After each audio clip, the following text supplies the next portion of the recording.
In this packet, we will be looking at solving multi-step inequalities. Remember that when solving an inequality, the steps are very similar to solving an equation. However, instead of getting a single number, we get a range of answers. Okay, so that's where they differ. Another key thing to remember when you're solving an inequality is that when you divide or multiply both sides of an inequality by a negative, you have to flip the inequality symbol. So that's something, if you solve it by hand, you have to remember, if you divide or multiply by a negative, you flip the symbol. Okay, so here in this graphic is just a helpful way to remember how you solve an inequality. We're going to simplify, organize the variables, and then solve. Okay, and over here we have a summary of our symbols. We have less than, greater than, less than or equal to, and greater than or equal to. You're going to need to know these symbols for the SOL. When we solve an inequality, we have a helpful tool in Desmos. We can use Desmos to graph the inequality to determine what the solution area is like. So what we're going to do is type the entire inequality into your first window. We're going to remember to use X. Over Desmos, we can only use X for all variables. And we can use our keyboard to find all the symbols. We can look at the graph, and you'll see, like here, you'll see a vertical line, okay? The number represents your answer, and the type of line and shading tells you what your symbol should look like for your answer. And then we're always going to write our answer as an inequality with X coming first. So we'll take a look at some examples here. So if we were to type an equation and the solution was X is less than 5, it would look like this on your Desmos graph. At 5, less than, we're to the left, okay, and we have a dashed line. So that's X is less than 5. That interprets on your number line to look like this, an open circle at 5, and we go to the left. So if you have to graph it on a number line, that's what it looks like. Okay. Greater than is going to again be a dashed line and shading to the right, which would look like this on your number line. When we have less than or equal to or greater than or equal to, the only difference is the line, it becomes solid. Okay, same thing here. We have a closed circle is the same as a solid line. A closed circle is the same as a solid line. So let's take a look at what these examples look like. So number 1 says X minus 5 is greater than negative 3. So I can come to my Desmos and type in here, X minus 5 is greater than negative 3.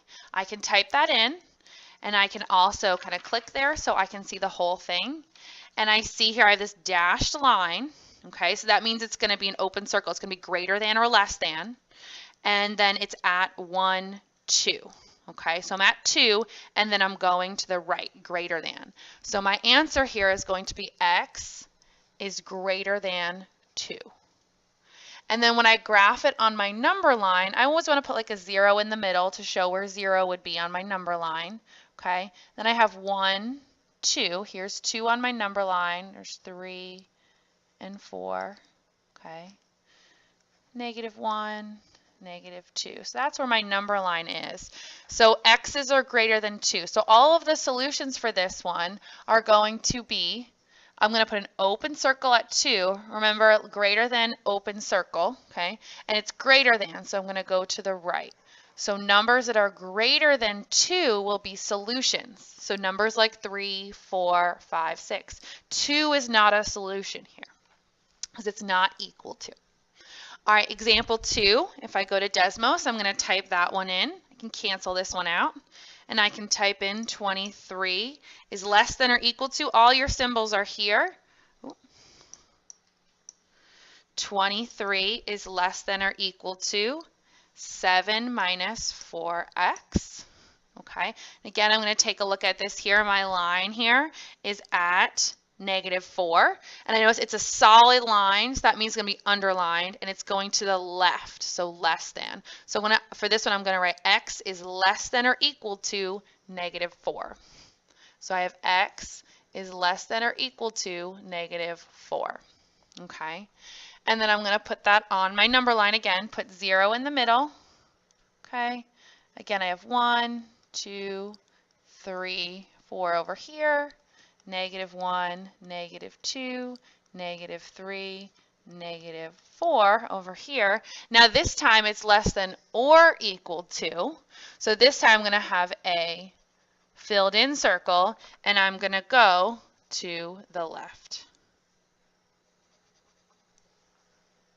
Okay, now let's take a look at example 3. So I'm going to type in from example 3. I have 5 parentheses. Just because it's longer doesn't mean it's going to be any different. 2 minus 3x, close my parentheses, is less than -2 parentheses 3x plus 4. And close the parentheses. Again, here I have a dashed line and it's shaded that way, so that means greater than 2. So now here I have x is greater than 2. And it's going to look like the graph is going to look similar to this one, or actually exactly the same as that one. 0, 1, 2, 3, 4, -1. Okay, and then I have 2 here. Again, it's going to be an open circle and an arrow to the right. Okay. My next question says, what value or values satisfy the inequality in example 1?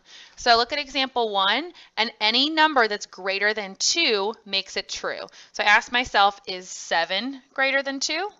And yeah, it is. How about -15? Nope, that's not bigger than 2.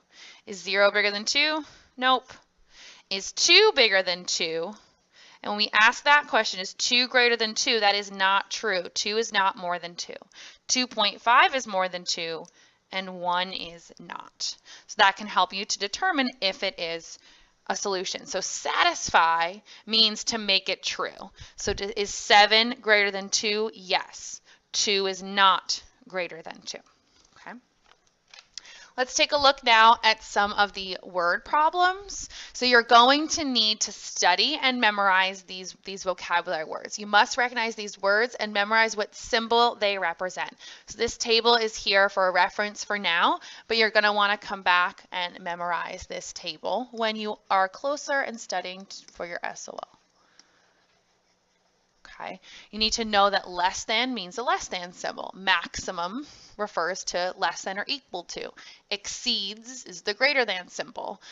Least is my greater than or equal to symbol. Okay. So let's look at some examples there. It says write an inequality to represent the following. You must be at least 18 years old to vote. So we're going to put an X here. At least, okay, means greater than or equal to. I need to be at least 18 years old.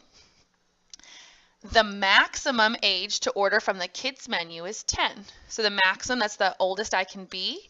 So maximum over here is going to be less than or equal to 10. Okay.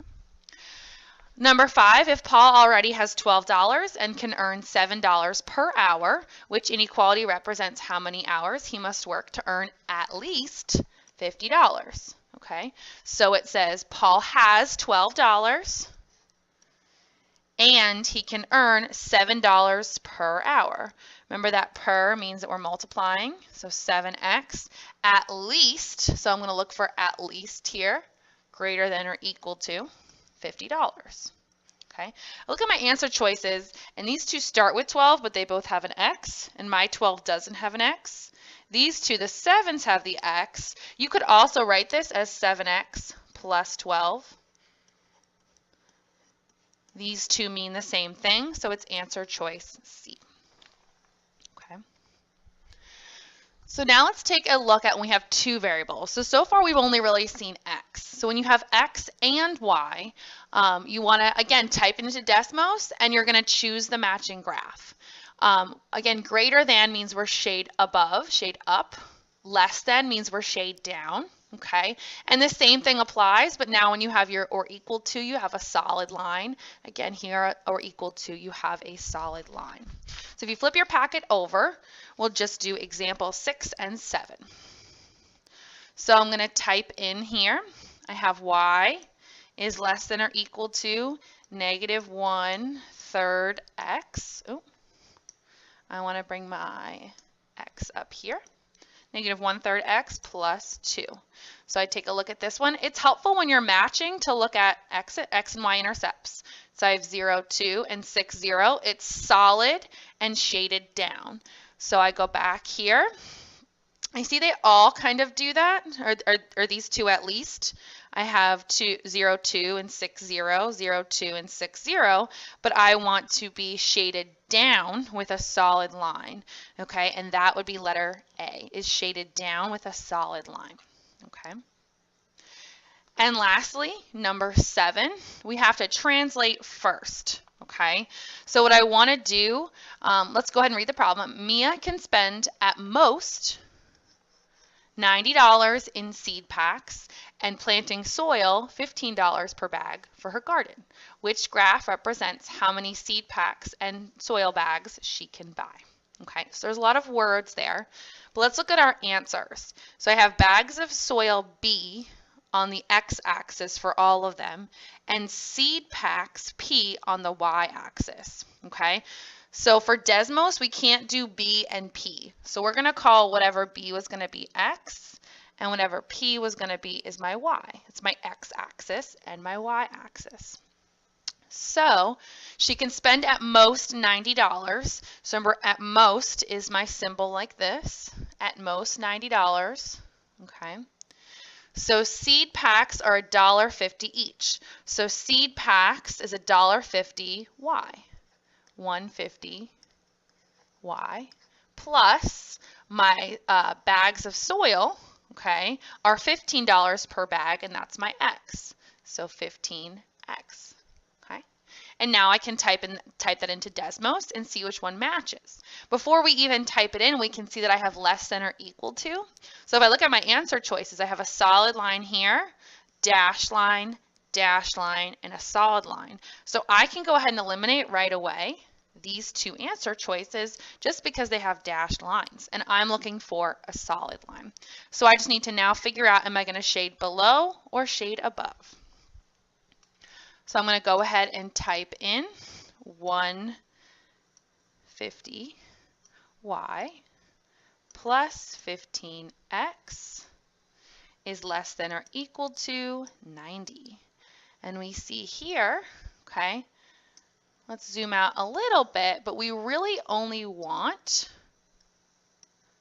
this little section here. And actually, I'm going to zoom in a little bit there so we can see. And we can see here now, we only really want to know we shade above or below, and we're shade below or down here from the solid line. So when I'm looking at my answer choices, this one is shaded down. So that is answer choice A. We've reached the end of our video here. Please continue working on the problems in this packet and check your answers.